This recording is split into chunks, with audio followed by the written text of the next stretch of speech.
고은설 씨가 현장에 있던 건 봤습니다. 하지만 박희정 씨를 미는 장면은 보지 못했어요. 10년 전 은설을 살인자로 지목했던 이정태가 자신의 증언을 뒤집었습니다. 그는 박희정이 추락한 현장에서 은설을 본 사람이었어요. 그러나 은설이 희정을 밀었다는 결정적인 장면은 목격하지 못했습니다. 그럼에도 법정에서는 보지 못한 장면을 직접 본 것처럼 꾸며냈고 그 한마디가 은설의 인생을 감옥에 가뒀습니다. 은설의 시선이 이정태의 손으로 향했습니다. 그가 낡은 가방 하나를 놓지 못한 채 움켜쥐고 있었기 때문이에요. 그 가방은 뭡니까? 이정태는 한참을 망설이다 가방을 은설 앞으로 밀었습니다. 박희정 씨가 죽던 날 현장에서 가지고 나온 겁니다. 사라진 줄 알았던 박희정의 가방이 10년 만에 은설 앞에 나타났습니다. 이정태는 가방을 몰래 가져간 사실이 드러날까 두려워 누군가의 제안을 받아들였어요. 은설이 희정을 밀었다고 증언하는 대가로 그의 빚이 모두 정리됐던 겁니다. 하지만 이정태는 자신을 매수한 사람의 정체를 알지 못했습니다. 이름도 듣지 못했고 얼굴도 어둠에 가려 제대로 보지 못했어요. 그가 기억하는 것은 청마본사 지하주차장과 임직원 전용 출입증, 그리고 끝번호가 7710이었던 검은 승용차뿐이었습니다. 그 사람이 가방을 달라고 했습니까? 돈보다 가방부터 찾았습니다. 안에 든 서류를 가져오면 돈을 더 주겠다고 했어요. 은설이 가방을 열자 친자 확인서 2장이 모습을 드러냈습니다. 첫 번째 검사에서는 은설과 주미란이 친자가 아니라고 확인됐고 두 번째 검사에서는 헤라와 주미란이 친모녀 관계로 나타났어요. 그리고 박희정이 남긴 구겨진 메모에는 주혜숙, 현재 이름 주미란, 김정선에게 반드시 알릴 것이라는 문장이 적혀 있었습니다. 이정태의 거짓 증언과 청마의 돈, 엄마가 밝히려 했던 헤라의 출생 비밀이 처음으로 하나의 선 위에 놓인 순간이었죠. 바로 그때 문 밖에서 발소리가 멈췄습니다. 복도의 인기척을 알아챈 이정태가 다급히 전등을 껐어요. 저 사람들은 돈을 돌려받으러 온 게 아닙니다. 이 가방을 없애러 온 거예요. 은설은 가방을 품에 안았습니다. 10년 전에는 아무것도 모른 채 주미란이 만든 덫에 걸렸지만 이제는 달랐어요. 이정태가 숨긴 증거를 손에 넣은 순간 주미란을 향한 은설의 피해 복수가 시작됐습니다. 문제는 주미란이 범인이라는 사실을 시청자가 아느냐가 아니었습니다. 은설이 이정태의 거짓 증언과 가방 속 비밀을 어떻게 주미란의 범죄로 입증하느냐였어요. 지금부터 새롭게 펼쳐질 7회의 이야기를 시작하겠습니다. 구독과 좋아요로 은설의 복수가 어디까지 이어질지 함께 지켜봐 주세요. 그 일이 있기 사흘 전이었습니다. 출소한 은설은 교도소 정문 앞에서도 좀처럼 발을 떼지 못했습니다. 10년 동안 바깥 세상은 너무 많이 달라져 있었지만 박희정이 죽던 날의 기억만은 조금도 흐려지지 않았어요. 차가운 바닥에 쓰러져 있던 엄마 자신을 범인으로 지목했던 낯선 남자, 그리고 방청석에서 선글라스를 쓴 채 재판을 지켜보던 여자. 은설은 그때 그 여자가 누구인지 알지 못했습니다. 지금도 주미란이 자신의 인생을 무너뜨린 장본인이라고는 생각하지 못했어요. 정문 건너편에는 서현재가 서 있었습니다. 그는 10년 전 은설의 무죄를 주장했지만 단 한 명의 목격 증언을 무너뜨리지 못했고 그 패배를 한 번도 잊은 적이 없었어요. 현재는 축하한다는 말 대신 작은 서류 봉투를 건넸습니다. 봉투 안에는 출소 뒤 필요한 신분 서류와 임시 거처의 주소, 그리고 오래된 재판 기록 사본이 들어 있었죠. 은설은 맨 위에 놓인 종이에서 이정태라는 이름을 발견했습니다. 박희정이 추락한 현장에서 은설을 본 뒤 법정에서는 은설이 희정을 밀었다고 거짓 증언한 세림타워 시설관리 직원이었어요. 그의 한마디 때문에 은설의 울음은 연기로 취급됐고 엄마를 붙들고 있던 손은 살인의 흔적으로 바뀌었습니다. 이 사람부터 찾을 거예요. 현재는 말리지 않았습니다. 다만 분노만으로 접근하면 또다시 상대가 먼저 숨을 것이라고 경고했어요. 이정태는 판결이 확정된 직후 세림타워를 그만두었고 주민등록상 주소에서도 사라졌습니다. 가족과 연락을 끊었으며 당시 사용하던 전화도 해지돼 있었죠. 누군가 작정하고 흔적을 지운 것처럼 보였지만 현재는 그 표현을 입 밖에 내지 않았습니다. 아직 의심과 증거는 다른 것이었으니까요. 현재가 은서를 데려간 곳은 자신의 누나 서미래와 조카 서튼튼이 함께 사는 집이었습니다. 미래는 현관에 선 은서를 보자 표정부터 굳었어요. 현재가 10년 동안 은설의 결백을 믿어왔다는 사실은 알았지만 세상에 알려진 기록에는 여전히 은설이 살인죄로 복역한 사람이라고 적혀 있었습니다. 더구나 집안에는 어린 아들 튼튼이 있었죠. 네가 책임질 수 있어? 혹시라도 무슨 일이 생기면? 미래의 질문은 잔인해서가 아니라 두려워서 나온 말이었습니다. 은설은 변명하지 않았어요. 자신을 믿어달라고 강요할 자격도, 남의 집을 불편하게 만들 생각도 없었습니다. 돌아서려는 은설을 붙잡은 사람은 뜻밖에도 튼튼이었어요. 아이는 은설이 떨어뜨린 서류를 주워주다가 박희정의 사진을 보았고 조심스럽게 물었습니다. 돌아가신 엄마냐는 그 한마디에 은설의 굳은 얼굴이 처음으로 흔들렸습니다. 미래는 그 모습을 보고도 곧바로 마음을 바꾸지는 않았습니다. 대신 하루만 머물라고 했어요. 하루 뒤에도 갈 곳이 없다면 그때 다시 방법을 찾자는 것이었죠. 현재는 누나에게 고맙다는 말을 하지 않았습니다. 괜히 감정을 건드리면 미래가 결정을 번복할 수 있다는 걸 알았거든요. 그렇게 은설에게 주어진 첫날 밤은 안락한 귀환이 아니라 누구에게도 폐를 끼치지 않기 위해 숨소리마저 낮춰야 하는 시간으로 시작됐습니다. 그날 밤 청마장학재단 홍보 책임자가 된 주미라는 늦게까지 사무실에 남아 있었습니다. 해외에서 발생한 강혜라의 디자인 표절 논란을 정리한 뒤로 그녀의 위치는 과거의 유머와는 비교할 수 없을 만큼 높아져 있었어요. 김정선은 미란을 믿었고 강영훈도 그녀의 위기관리 능력을 인정했습니다. 헤라에게 미란은 어린 시절부터 곁을 지켜준 가장 익숙한 사람이었죠. 아무도 그 충성심의 안쪽에 다른 욕망이 숨어 있다고 생각하지 않았습니다. 그런 미란에게 짧은 보고가 도착했습니다. 고은설이 가석방됐다는 내용이었습니다. 미란의 손끝이 멈췄지만 표정은 흐트러지지 않았어요. 10년이면 한 사람의 의지도 꺾일 수 있다고 믿고 싶었지만 은설은 박희정의 딸이었습니다. 희정이 끝까지 진실을 포기하지 않았듯 은설도 같은 길을 택할 수 있었죠. 미란은 은설을 해치라는 지시부터 내리지 않았습니다. 출소한 사람이 누구를 만나고 어디에서 지내는지만 확인하라고 했어요. 급하게 움직이는 순간 오히려 자신이 먼저 연결될 수 있었기 때문입니다. 그러나 조사를 맡은 사람이 서현재의 이름을 꺼내자 미란의 눈빛이 달라졌습니다. 10년 전 은설을 변호했던 현재가 아직도 곁에 있다는 사실은 예상하지 못한 변수였어요. 반면 은설은 첫날부터 감정이 아닌 기록을 들여다봤습니다. 현재가 가져온 재판 기록에는 이정태가 은설과 희정의 몸싸움부터 추락 순간까지 모두 봤다고 적혀 있었어요. 그런데 사건 직후 작성된 초동 진술 메모에는 그가 현장에 도착해 은설을 봤다는 내용만 남아 있었습니다. 은설이 희정을 미는 장면을 목격했다는 말은 재판이 시작된 뒤에야 새롭게 등장했죠. 초동 진술과 법정 증언 중 하나는 거짓이었습니다. 현재는 10년 전에도 두 진술이 달라진 이유를 추궁했지만 이정태는 충격 때문에 처음에는 기억이 선명하지 않았다고 둘러댔어요. 옥상 복도의 영상까지 저장장치 고장으로 남아있지 않으면서 그의 말을 직접 반박할 증거도 사라졌죠. 의문은 분명했지만 판결을 뒤집을 만큼 단단하지 못했습니다. 은설은 기록 속에서 다른 이상한 점을 찾아냈습니다. 이정태는 재판 직전까지 수천만 원의 사채 빚에 시달렸지만 선고가 내려진 뒤 채권자들이 일제히 소송을 취하했어요. 현재가 확인한 민사 기록에는 채무가 전액 변제됐다는 표시만 있을 뿐 돈의 출처는 남아있지 않았습니다. 현금으로 정리했다면 금융 기록에서도 찾기 어려웠을 겁니다. 거짓말의 값이었을 거예요. 은설은 확신했지만 현재는 다시 선을 그었습니다. 빚을 갚았다는 사실만으로 매수됐다고 단정할 수는 없다고 했어요. 은설은 화를 내는 대신 고개를 끄덕였습니다.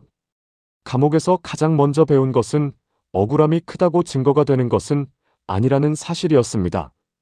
이제 은설에게 필요한 건 이정태의 양심이 아니라 그가 부정할 수 없는 시간과 돈의 흔적이었어요.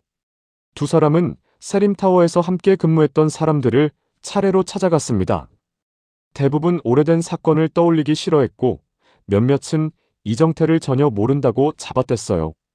그러던 중 당시 야간 경비반장이었던 노인이 한 장의 사진을 꺼냈습니다. 건물 체육대회 때 찍은 단체 사진이었는데 구석에 선 이정태의 손목에 낯선 병원 팔찌가 보였어요. 사건 이틀 뒤에도 그는 손을 다쳐 응급실에 갔다고 했습니다. 그런데 재판에서는 사건 당일 옥상에 있었고 아무 일도 겪지 않았다고 진술했죠. 노인은 이정태가 그날 밤 현장에서 내려온 뒤 몹시 불안해했다고 기억했습니다. 처음에는 은서를 현장에서 보기는 했지만 희정을 미는 장면은 못 봤다고 말했다는 사실도 떠올렸어요. 무엇보다 사건 다음날 새벽 이정태가 누군가와 통화하며 가방 이야기를 했다고 했습니다. 찾지 못했다고 몇 번이나 말한 뒤 전화를 끊었다는 것이었죠. 가방이라는 단어가 나오자 은설의 눈빛이 날카로워졌습니다. 경찰이 돌려준 희정의 유품 목록에는 휴대전화와 지갑, 구두 한 짝만 적혀 있었어요. 희정이 집을 나설 때 들고 갔던 가방은 처음부터 발견되지 않은 물건으로 처리됐습니다. 당시 은설은 체포된 상태였고 고기안과 왕금자도 장례를 치르느라 유품 하나하나를 확인할 정신이 없었죠. 여기서 첫 번째 판이 뒤집혔습니다. 이정태가 돈만 받고 거짓 증언을 한 사람이 아니라 현장에서 사라진 희정의 물건까지 알고 있었을 가능성이 생긴 겁니다. 그렇다면 그를 찾는 일은 누명을 만든 과정을 밝히는 동시에 희정이 죽기 직전 무엇을 가지고 있었는지 확인하는 일이 됐어요. 현재는 노인이 기억한 병원부터 추적했습니다. 진료 기록 자체는 본인 동의 없이 볼 수 없었지만 당시 응급실 앞에서 이정태와 실랑이를 벌였다는 택시기사를 찾아낼 수 있었어요. 기사는 이정태가 충청도의 한 요양병원으로 가달라고 했지만 새벽이라 운행을 거절했다고 기억했습니다. 이정태의 어머니가 그 지역 병원에 있었다는 말도 들었죠. 그 단서로 오래된 주소를 좁히자 이정태의 이름 대신 다른 보호자 이름으로 등록된 작은 월세방이 나왔습니다. 은설과 현재가 도착했을 때 방은 이미 비어 있었어요. 밥그릇에는 물기가 남아 있었고 전기포트도 아직 따뜻했습니다.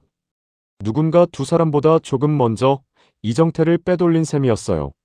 문제는 그 다음이었습니다. 창밖 골목 끝에서 검은 승용차가 천천히 빠져나가고 있었어요.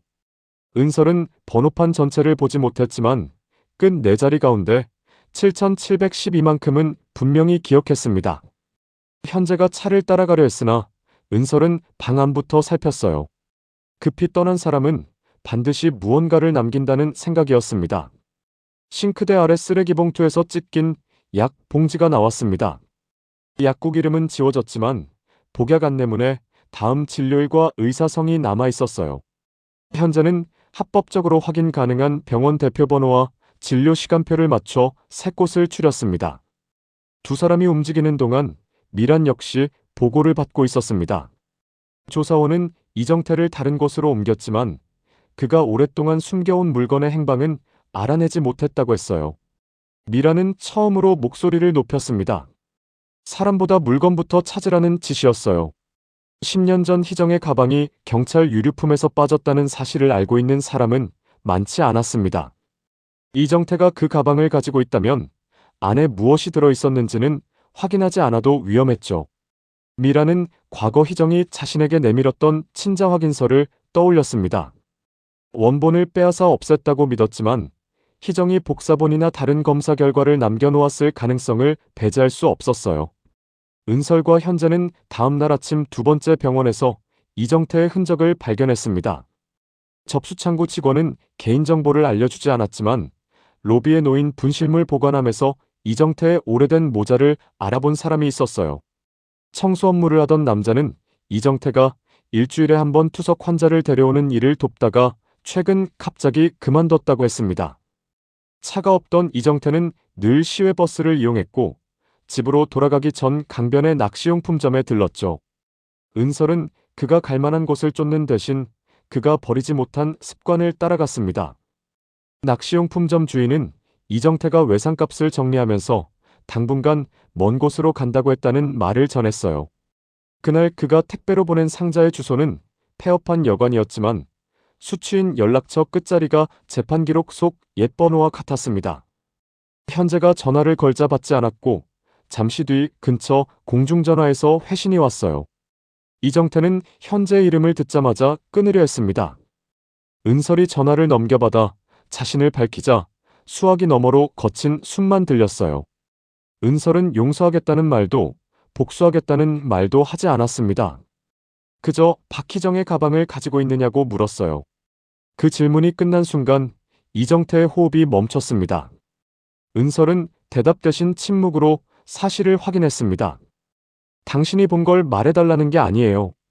당신이 숨긴 걸 돌려주세요. 이정태는 1시간 뒤 폐업한 여관으로 혼자 오라고 했습니다. 경찰이나 변호사가 보이면 다시는 나타나지 않겠다는 조건이었어요. 현재는 함정일 수 있다며 반대했지만 은설은 혼자 가는 척하기로 했습니다. 현재는 맞은편 건물에서 상황을 지켜보고 통화 연결을 유지했어요. 이 선택은 은설이 무모해서가 아니라 이정태가 가장 두려워하는 사람이 누구인지 알아내기 위한 것이었습니다. 여관방에서 마주한 이정태는 사진보다 훨씬 늙어 있었습니다. 그는 은설의 얼굴을 제대로 보지 못한 채 창문만 확인했어요. 은설이 가방을 요구하자 자신은 아무것도 모른다고 버텼습니다. 법정에서 한 말도 전부 사실이었다며 오히려 은설을 몰아붙였죠. 그러나 은설이 사건 직후의 초동 진술 메모와 빗변제 기록을 차례로 꺼내자 목소리가 흔들리기 시작했습니다. 은설은 마지막으로 희정의 유품 목록을 펼쳤습니다. 가방이 없다는 표시 옆에 이정태가 병원에서 치료받았던 손목 사진을 놓았어요. 현장에서 아무것도 만지지 않았다면 왜 손을 다쳤는지, 찾지도 못한 가방 이야기를 왜 누군가와 나눴는지 묻자 이정태는 더는 눈을 마주치지 못했습니다. 그가 무너진 것은 은설이 울었기 때문이 아니었습니다. 은설이 울지 않았기 때문이었어요. 10년 동안 자신을 저주했을 거라고 생각했는데 눈앞의 은설은 분노조차 아껴 증거로 바꾸고 있었습니다. 이정태는 그제야 자신이 상대해야 할 사람이 출소한 피해자가 아니라 거짓말의 구조를 끝까지 파고들 사람이라는 사실을 알아챘습니다. 그날 현장에서 당신을 본 건 맞습니다. 하지만 박희정 씨를 미는 건 못 봤어요. 마침내 첫 번째 진실이 나왔습니다. 이정태가 본 것은 박희정이 추락한 현장에 있던 은설의 모습뿐이었습니다. 희정이 난간 아래로 떨어지는 순간도 은설이 희정을 미는 장면도 보지 못했어요. 그는 현장에서 낡은 가방 하나를 발견했지만 경찰에게 넘기지 않았습니다. 안에 돈이 있을 거라 생각해 몰래 가지고 내려왔기 때문이었죠. 그날 새벽 모르는 번호로 연락이 왔습니다. 상대는 은설이 희정을 밀었다고 진술하면 빚을 모두 정리해주겠다고 했어요. 이정태가 어떻게 자신을 알았느냐고 묻자 상대는 세림타워 직원 명단과 그의 채무액까지 정확히 말했습니다. 거절하면 가방을 훔친 사실과 불법 사채 문제를 경찰에 알리겠다고 협박했죠. 돈과 공포가 동시에 목을 조르자 이정태는 거짓 증언을 택했습니다. 하지만 이정태는 돈을 준 사람의 이름도 얼굴도 정확히 몰랐습니다.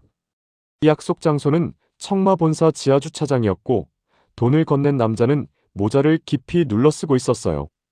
그가 임직원 전용 출입증으로 보안문을 열었고 옆에는 끝번호 7712인 검은 승용차가 세워져 있었습니다. 이정태가 확실히 아는 것은 누군가 청마 내부의 공간과 사람을 이용했다는 사실뿐이었죠. 은설은 주미란의 이름을 묻지 않았습니다. 아직 그 이름과 이정태를 연결할 근거가 없었기 때문이에요. 대신 돈을 건넨 사람이 가방을 요구했는지 물었습니다. 이정태는 고개를 끄덕였습니다. 상대는 박희정의 가방 안에 든 서류를 가져오면 돈을 더 주겠다고 했지만 이정태는 가방을 잃어버렸다고 거짓말했습니다. 이미 법정에서 한 번 거짓말을 판 사람은 그 거짓말을 다시 돈으로 바꿀 생각까지 했던 겁니다. 그러나 세월이 흐를수록 가방은 돈이 아니라 공포가 됐습니다. 버리면 누군가 발견할 것 같았고 갖고 있으면 자신이 죽을 것 같았어요. 이정태는 결국 어머니가 쓰던 낡은 장롱 밑에 가방을 숨겼습니다. 어머니가 세상을 떠난 뒤에도 처분하지 못한 채 거처를 옮길 때마다 들고 다녔죠. 그때였습니다. 복도에서 바닥이 눌리는 소리가 났습니다. 이정태의 얼굴이 하얗게 질렸어요. 아침에 자신을 데려갔던 사람들이 다시 찾아왔다고 했습니다. 은설은 현재에게 연결된 전화를 2번 두드렸습니다. 미리 정한 위험 신호였죠. 현재가 경찰에 신고하는 동안 은설은 이정태에게 가방이 있는 곳부터 말하라고 했습니다. 이정태는 여관 세탁실 천장 안쪽을 가리켰습니다. 은설이 의자를 딛고 올라가 가방을 꺼내는 순간 방문 손잡이가 움직였어요. 현재가 건물 관리인과 함께 복도에 나타나자 문 밖의 사람은 계단으로 달아났습니다. 쫓아간 현재는 얼굴을 보지 못했지만 주차장을 빠져나가는 검은 승용차의 끝번호를 확인했어요. 7712. 10년 전 이정태가 봤다는 번호와 같았습니다. 그렇게 이야기는 처음의 장면으로 돌아왔습니다. 이정태는 은설에게 희정의 가방을 건넸고 자신은 주미란이라는 사람을 모른다고 분명히 밝혔습니다. 은설 역시 그에게 모르는 이름을 억지로 대게 하지 않았어요. 거짓 증언을 바로잡기 위해 또 다른 추측을 사실처럼 만들 수는 없었기 때문입니다. 가방 안에는 희정의 수첩과 검사기관 봉투 2장, 오래된 영수증, 그리고 김정선에게 보내려 했던 짧은 메모가 들어 있었습니다. 첫 번째 검사 결과는 은설과 주미란의 유전자가 모녀 관계에 해당하지 않는다는 내용이었어요. 희정은 은설이 혹시 주미란이 과거에 낳았다는 아이인지 확인하려 했지만 결과는 불일치였습니다. 두 번째 검사는 강혜라와 주미란의 시료를 비교한 것이었습니다. 헤라의 옷에서 확보한 시료와 주미란의 머리카락을 검사했고 두 사람이 친모와 친딸일 가능성이 매우 높다는 결론이 적혀 있었죠. 희정은 봉투 겉면에 각각 시료를 어디에서 구했는지 짧게 기록해 두었습니다. 그 기록 덕분에 두 결과가 뒤섞일 가능성도 없었어요. 하지만 현재는 곧바로 냉정한 한계를 짚었습니다. 이 서류만으로 은설이 김정선과 강영훈의 친딸이라는 사실까지 증명되는 것은 아니었습니다. 확인된 것은 주미란이 은설의 친모가 아니라는 점과 주미란과 헤라가 친모녀 관계라는 점뿐이었죠. 헤라가 주미란의 딸이라고 해서 자동으로 은설이 청마 부부의 딸이 되는 것은 아니었습니다. 은설의 출생을 밝히려면 전혀 다른 증거가 필요했어요. 더구나 시료 채취 과정이 공식적으로 입증되지 않으면 검사진은 법정에서 결정적 증거로 인정받기 어려울 수 있었습니다. 10년 동안 보관 상태도 좋지 않아 봉투 일부가 습기에 번져 있었어요. 그럼에도 이 서류는 희정이 왜 죽었는지 설명해주는 강력한 방향표였습니다. 누군가 헤라의 출생을 숨기기 위해 희정의 입을 막았고 그 과정에서 은설에게 살인 누명을 씌웠을 가능성이 선명해졌기 때문입니다. 희정의 수첩 마지막 장에는 주혜숙이 이름을 바꿔 주미란으로 살고 있음이라는 문장이 남아 있었습니다. 그 아래에는 헤라 검사 결과를 정선에게 전달이라고 적혀 있었죠. 은설은 처음 듣는 주혜숙이라는 이름을 여러 번 되뇌었습니다. 이정태에게서 나온 이름이 아니었습니다. 엄마가 죽기 직접 남긴 단서였어요. 현재는 청마의 옛 인사기록과 주미란의 개명 전 이력을 확인하면 두 이름의 연결을 검증할 수 있다고 판단했습니다. 그러나 외부에서 자료를 요청하는 순간 상대도 누가 무엇을 찾는지 알게 됩니다. 더구나 은설의 출소를 이미 알아챈 사람이 이정태를 먼저 옮겼어요. 청마 바깥에서 문을 두드리는 방식으로는 안쪽의 증거가 모두 사라질 수 있었습니다. 은설은 그날 밤 처음으로 청마에 들어가겠다고 선언했습니다. 주미란을 의심해서가 아니었어요. 이정태에게 돈을 건넨 사람이 청마의 내부 공간을 자유롭게 드나들었고 희정이 김정선에게 전하려 했던 비밀 또한 청마의 딸 강혜라와 관련돼 있었기 때문입니다. 두 갈래의 흔적이 동시에 청마를 가리키는 이상 답은 그 안에 있을 수밖에 없었죠. 청마에 들어가기 전 은설은 가방 속 물건부터 분리했습니다. 친자 확인서, 원본과 희정의 수첩은 현재의 법률사무소 증거보관함에 넣고 봉인 과정을 촬영해 보관 시점을 남겼어요. 은설이 가지고 다니는 가방에는 복사본조차 넣지 않았습니다. 상대가 은설을 감시하고 있다면 반드시 유품을 빼앗으려 들 것이고 그 움직임 자체가 또 다른 연결고리가 될 수 있었기 때문입니다. 예상은 곧 현실이 됐습니다. 그날 새벽 미래의 집 현관문에 억지로 도구를 댄 흔적이 발견됐어요. 집 안까지 들어오지는 못했지만 누군가 은설이 머무는 장소를 정확히 알고 있다는 뜻이었습니다. 미래는 튼튼히 위험해질 수 있다는 사실에 분노했고 현재에게 은설을 다른 곳으로 옮기라고 요구했습니다. 은설은 미안하다는 말 대신 곧바로 짐을 챙겼어요. 자신 때문에 아이를 위험에 놓을 수는 없었습니다. 그 모습을 본 미래는 끝내 붙잡지 못했지만 은설이 떠난 뒤 현관 앞 감시카드의 영상을 현재에게 건넸습니다. 처음 경계했던 미래가 은설의 결백을 믿기 시작한 첫 변화였어요. 현재는 은설의 전과가 알려지면 정식 채용이 쉽지 않을 것이라고 말했습니다. 은설도 알고 있었어요. 그래서 사람을 속여 입사하는 방법은 택하지 않았습니다. 대신 청마 디자인팀이 진행 중인 사회공헌 프로젝트의 공개 공모를 이용하기로 했어요. 1차 심사가 이름과 경력을 가린 채 작품만 평가하는 방식이라는 점을 현재가 찾아냈습니다. 선정자는 일정 기간 청마 디자인팀과 공동 작업을 하게 돼 있었죠. 은설은 감옥에서 손을 놓지 않았던 그림을 꺼냈습니다. 종이도 물감도 부족한 곳에서 수없이 그렸다 지운 흔적이 남아 있었지만 그 그림에는 10년 전에 은설에게 없던 힘이 있었습니다. 화려함보다 버틴 시간의 무게가 먼저 느껴졌어요. 은설은 자신의 과거를 감추지 않았습니다. 다만 작품이 먼저 심사를 통과할 때까지 이름이 뒤에 있도록 공모 규정을 그대로 이용했죠. 그림이 접수된 바로 다음 날 헤라는 주미란에게 차석진과의 결혼을 성사시켜 달라고 요구했습니다. 해외에서 돌아올 석진이 여전히 은설을 잊지 못했다는 사실을 헤라도 어렴풋이 알고 있었어요. 은설이 출소했다는 사실까지 알게 되면 석진이 다시 움직일지 모른다는 불안이 커졌습니다. 헤라는 자신이 청마의 딸이고 석진과 가장 어울리는 사람이라는 믿음으로 그 불안을 눌렀지만 믿음이 강한 만큼 흔들림도 컸어요. 미란에게 헤라의 결혼은 단순한 혼사가 아니었습니다. 석진이 청마의 핵심에 완전히 묶이면 헤라의 자리는 더 단단해지고 결국 자신의 영향력도 커질 수 있었죠. 미란은 헤라를 달래며 김정선과 강영훈에게 자연스럽게 결혼 이야기를 꺼내겠다고 약속했습니다. 다만 은설이 출소한 사실은 숨겼어요. 헤라가 충동적으로 움직이면 오히려 석진에게 소식이 전해질 수 있었기 때문입니다. 한편 김정선은 미란이 은설의 출소 보고를 받은 뒤 평소와 다르게 예민해진 모습을 놓치지 않았습니다. 정선에게 미란은 헤라를 어린 시절부터 돌봐준 사람이자 위기 때마다 집안을 지켜준 충직한 조력자였어요.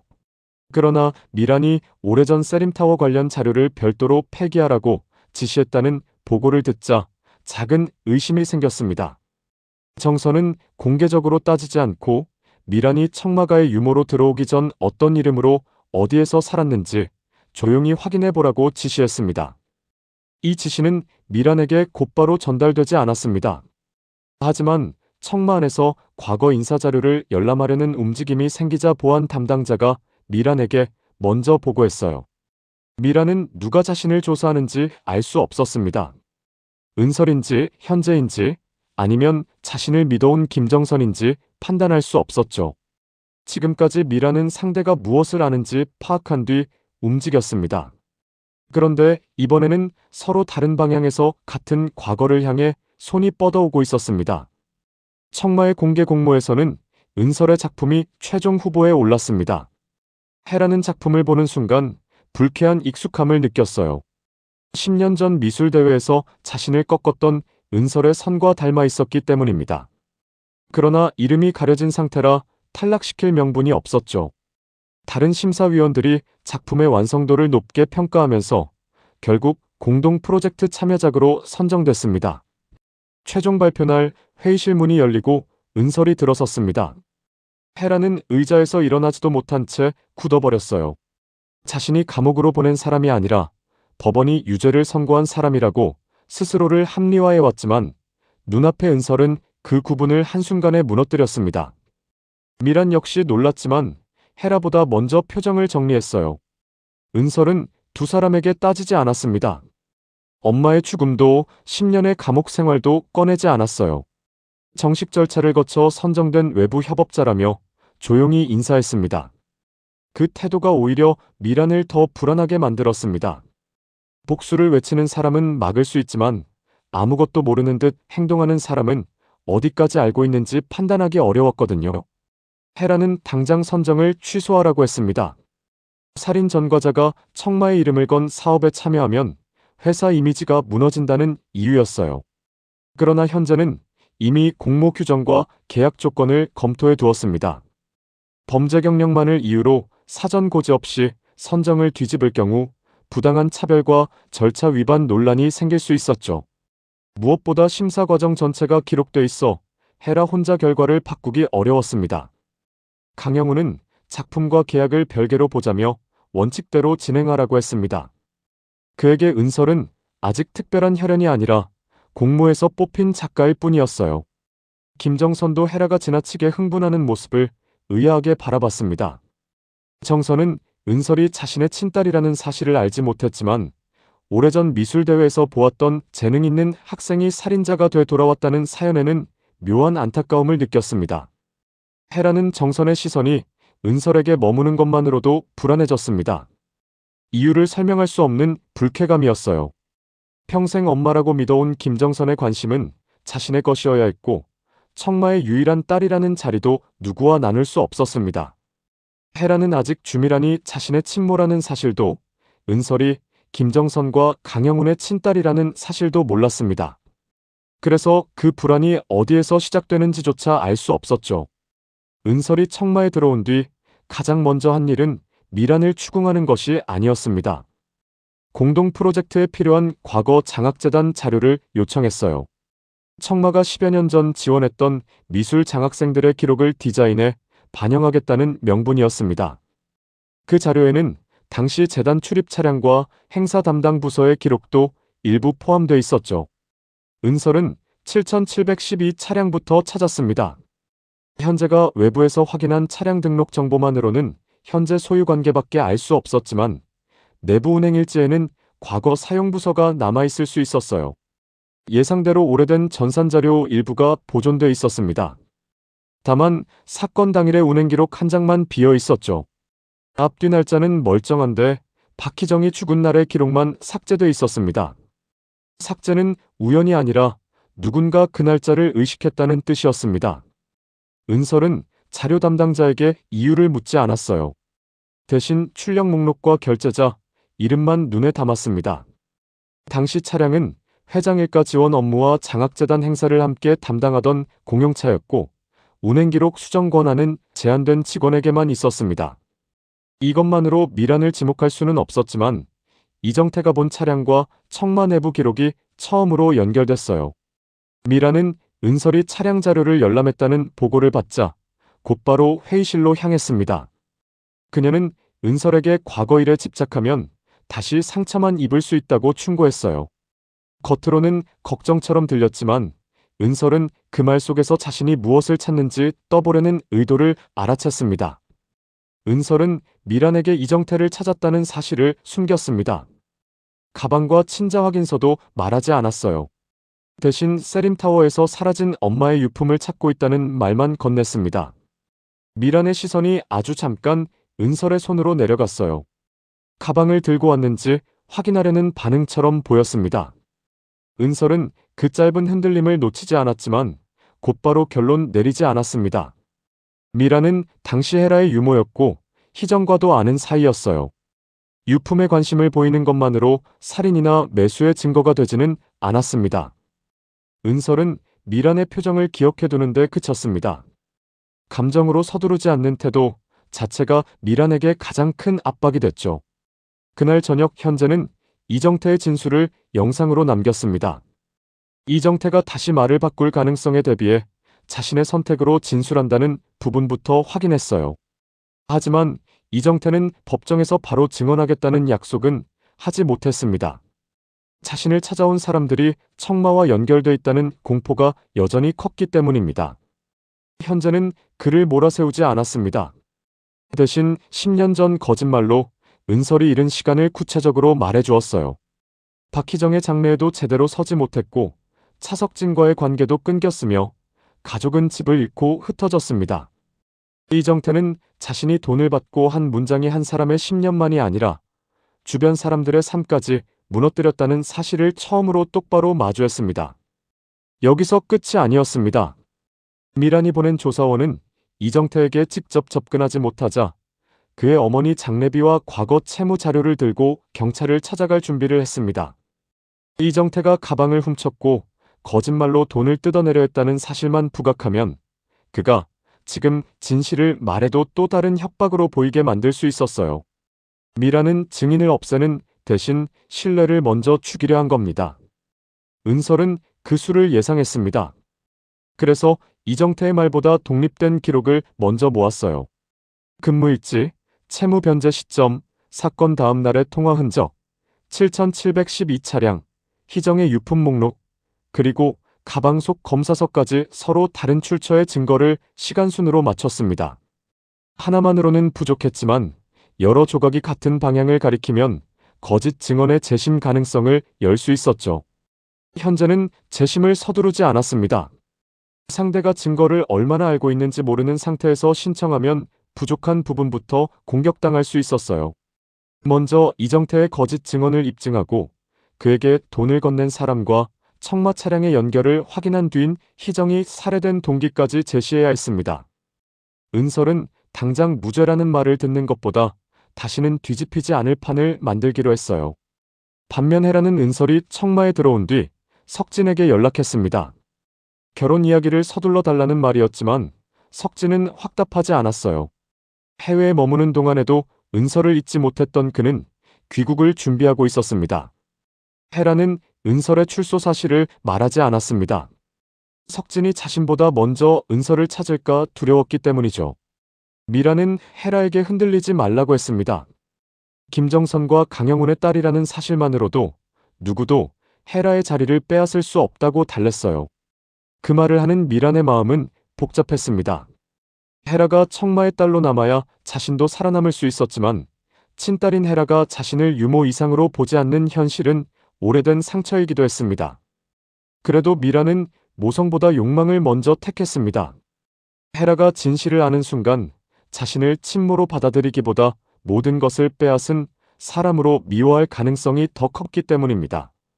그날 밤 헤라는 미란의 사무실에서 석진과의 혼사 자료를 찾다가 낯선 봉투 하나를 발견했습니다.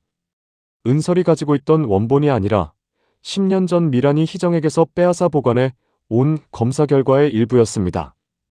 미란은 없앴다고 믿었지만 오래된 서류철 사이에 한 장이 남아 있었어요. 거기에는 강혜라와 주미란이 친모녀 관계에 해당한다는 문장이 적혀 있었습니다. 헤라의 얼굴에는 분노보다 두려움이 먼저 떠올랐습니다. 주미란이 자신의 친모라면 평생 엄마라고 믿어온 김정선은 자신을 낳은 사람이 아니게 되는 셈이었어요. 강영훈이 자신의 친부인지조차 당장은 확인할 수 없었습니다. 그렇다면 자신은 어쩌다 김정선과 강영훈의 딸로 청마 집안에 들어왔으며 두 사람이 이 출생의 비밀을 알고 있었는지도 알 수 없었습니다. 무엇보다 헤라를 얼어붙게 만든 것은 진실이 밝혀질 경우 김정선에게 버림받을지 모른다는 공포였습니다. 청마의 딸이라는 자리와 후계자로서 누려온 모든 것이 한순간에 사라질 수 있었어요.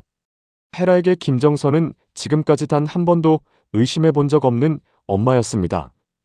따라서 주미란을 친모로 받아들이는 감정보다 김정선의 딸이 아니게 될 수 있다는 두려움이 먼저 밀려오는 것이 자연스러웠죠. 미란이 사무실로 돌아오자 헤라는 검사지를 등 뒤로 감췄습니다. 곧바로 따져 묻지 않았어요. 사실을 확인하고 싶으면서도 대답을 듣는 순간 지금의 삶이 끝날 것 같았습니다. 미라는 열린 서랍과 헤라의 굳은 표정을 보고 무언가 달라졌다는 것을 알아챘습니다. 두 사람은 서로의 눈을 보면서도 아무 말도 하지 않았어요. 그 침묵 사이에서 처음으로 유모와 아가씨의 관계가 흔들리기 시작했습니다. 헤라는 집으로 돌아와 김정선의 방문 앞에 한참 서 있었습니다. 문 안에서는 정선이 강영훈과 은설의 공모 작품에 관해 이야기하고 있었어요. 정선은 작품에 이상하게 마음이 간다며 고통을 견딘 사람만이 그릴 수 있는 그림 같다고 했습니다. 헤라는 그 말이 은서를 향한 칭찬이라는 사실만으로 숨이 막혔어요. 아직 아무것도 밝혀지지 않았는데도 자신의 자리에 금이 가는 것처럼 느껴졌습니다. 그러나 헤라는 정선에게 검사지를 보여주지 못했습니다. 대신 미란에게 전화를 걸어 다음 날 만나자고 했어요. 목소리는 차갑게 눌려 있었지만 손은 떨리고 있었습니다. 미란은 헤라가 무엇을 발견했는지 확신하지 못한 채 밤새 과거 서류를 확인했습니다. 사라진 한 장을 발견한 순간 은설보다 더 위험한 사람이 친딸 헤라가 될 수 있다는 사실을 깨달았죠. 다음 날 청마 기록실에서는 은설이 주혜숙이라는 이름을 찾고 있었습니다. 정식 개명 기록은 개인정보라 바로 열람할 수 없었지만 오래된 유모 채용 서류의 경력란에 수정 테이프가 덧붙은 흔적이 남아 있었어요. 빛을 비추자 아래쪽에서 애숙이라는 두 글자에 눌린 자국이 희미하게 드러났습니다. 성까지 확인되지는 않았고 이것만으로 주대숙과 주미란이 같은 사람이라고 단정할 수도 없었습니다. 하지만 희정의 메모와 청마 내부 서류가 처음으로 맞닿는 순간이었어요. 은설은 현재에게 사진을 보내려다 멈췄습니다. 누군가 기록실 문 앞에 서 있었기 때문입니다. 주미란이었어요. 미란은 무슨 자료를 찾느냐고 물었고 은설은 장학생 기록을 보던 중 과거 직원 이름 하나가 눈에 들어왔다고 답했습니다. 이어 일부러 주혜숙이라는 이름을 천천히 꺼냈어요. 미란의 얼굴은 거의 변하지 않았습니다. 하지만 서류철을 쥔 손가락에 힘이 들어갔고 손톱 끝이 하얗게 변했어요. 은설은 그 반응을 확인하고도 더 묻지 않았습니다. 주혜숙을 아느냐고 추궁하면 미란은 곧바로 방어할 겁니다. 은설은 단지 엄마 수첩에 있던 이름이라 궁금했을 뿐이라고 말한 뒤 기록실을 나왔습니다. 은설이 나가고 혼자 남은 미란은 곧바로 서류를 없애려 했습니다. 그러나 수정 흔적이 있는 채용 서류는 이미 스캔돼 내부 서버에 보존된 뒤였어요. 더구나 같은 시각 김정선이 지시한 조사에서도 주미란의 과거 거주지와 주혜숙의 옛 주소가 겹친다는 보고가 올라오고 있었습니다. 은설은 아직 그 사실을 몰랐고 정선도 주혜숙이 헤라에 침몰하는 데까지 도달하지 못했어요. 하지만 미란이 가장 숨기고 싶었던 두 이름은 서로 다른 두 사람의 손에서 동시에 좁혀지고 있었습니다. 그리고 오후가 되자 이정태가 사라졌습니다. 현재가 마련한 임시 거처에는 깨진 휴대전화만 남아 있었어요. 강제로 끌려간 흔적은 없었지만 책상 위에는 희정의 가방에서 떼어간 낡은 열쇠 하나가 놓여 있었습니다. 열쇠에는 세림타워 지하 보관함 번호가 새겨져 있었죠. 이정태가 도망친 것인지 누군가에게 잡혀간 것인지 알 수 없었습니다. 은설과 현재가 세림타워로 달려가 보관함을 열자 안에는 오래된 소형 녹음기와 빈 현금 봉투가 들어 있었습니다. 녹음기는 고장난 듯 켜지지 않았지만 현금 봉투 안쪽에는 청마장학재단 행사물품을 관리할 때 쓰던 관리번호가 찍혀 있었어요. 돈이 청마와 연결됐다는 이정태의 말을 뒷받침할 첫 물증이었습니다. 현재가 녹음기의 메모리 카드를 분리하는 순간 복도 전등이 꺼졌습니다. 어둠 속에서 누군가 보관실 문을 잠갔어요. 은설은 문을 두드리지 않았습니다. 대신 휴대전화 불빛으로 봉투와 메모리 카드를 다시 확인했어요. 상대가 두 사람을 가두면서까지 찾으려는 것이 있다면 바로 이 안에 더 큰 진실이 남아있다는 뜻이었습니다. 잠시 뒤 현재의 휴대전화로 발신번호가 표시되지 않은 전화가 걸려왔습니다. 전화를 받은 사람은 은설이었어요. 목소리를 바꾼 상대는 이정태를 살리고 싶다면 가방과 녹음기를 넘기라고 했습니다. 은설은 상대가 누구인지 묻지 않았습니다. 대신 한 문장만 남겼어요. 이정태 씨를 감옥에 보내도 상관없습니다. 하지만 박희정의 죽음을 숨긴 사람은 반드시 청마에서 끌어내릴 겁니다. 통화가 끝난 뒤 메모리 카드의 일부 음성이 복원됐습니다. 잡음 사이로 10년 전 이정태의 떨리는 목소리와 다른 사람의 지시가 짧게 흘러나왔어요. 은설이 희정을 밀었다고 말하라는 내용, 재판이 끝나면 나머지 돈을 주겠다는 약속, 그리고 가방 속 서류를 반드시 가져오라는 요구였습니다. 목소리만으로 신원을 확인하기는 어려웠지만 마지막 몇 초에 멀리서 누군가 상대를 부르는 소리가 섞여 있었습니다. 정확한 이름은 들리지 않았습니다. 다만 유모님이라는 호칭만큼은 분명했어요. 은설의 눈빛이 멈췄습니다. 10년 전 청마 집안에서 유모로 불렸던 사람은 누구였을까요? 박희정의 수첩에 적힌 주혜숙, 현재 이름 주미란. 그러나 은설은 아직 추측을 사실로 받아들이지 않았습니다. 유모라는 호칭과 미란이 같은 사람이라는 증거, 녹음 속 목소리와 돈을 건넨 사람이 연결됐다는 증거가 더 필요했어요. 같은 시간 헤라는 친자 확인서를 들고 미란 앞에 앉아 있었습니다. 헤라는 미란을 엄마라고 부르지 않았어요. 평생 엄마라